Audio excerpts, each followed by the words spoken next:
গত বছর Bangabandhu Sheikh Mujib medical college হাসপাতালে মৃত্যু হয় বাংলাদেশের সুপরিচিত ইসলামিক বক্তা কোরআনের পাখি দেলোয়ার হোসেন সাঈদীর।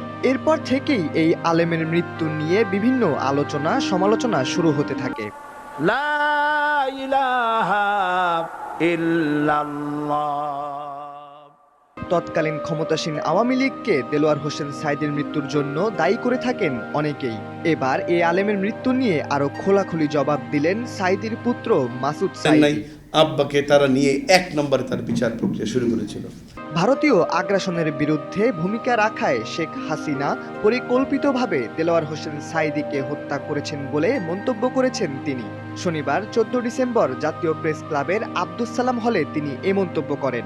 আমি সেই ইব্রাহিমের উত্তরসূরি। এ সময় মাসুদ সাঈদী বলেন, কেন তারা আল্লামা সাঈদীর কণ্ঠ স্তব্ধ করতে চেয়েছে? কারণ ভারতীয় রাজনৈতিক ও অর্থনৈতিক আগ্রাসন যখন বাংলাদেশের ওপর চেপে বসত, তখন সবার আগে বাঘের মতো গর্জে উঠত আল্লামা সাঈদীর কণ্ঠ।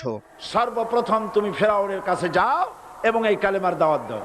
তিনি আরো বলেন, আল্লামা সাঈদীকে 2010 সালের 29 জুন গ্রেপ্তার করা হয় ধর্মীয় অনুভূতিতে আঘাত হানার হাস্যকর মামলায়, কিন্তু বিচার করা হয়েছে তথাকথিত যুদ্ধাপরাধ মামলায়। আল্লামা সাঈদীকে যুদ্ধাপরাধ মামলায় গ্রেপ্তার করার মতো প্রমাণাদি সরকারের হাতে ছিল না। তাকে অন্যায়ভাবে আটকে রাখায় মুসলিম উম্মাহর ক্ষতি হয়েছে বাংলাদেশের। যুদ্ধাপরাধের টোটাল অভিযোগটাই হলো একটা নাটক।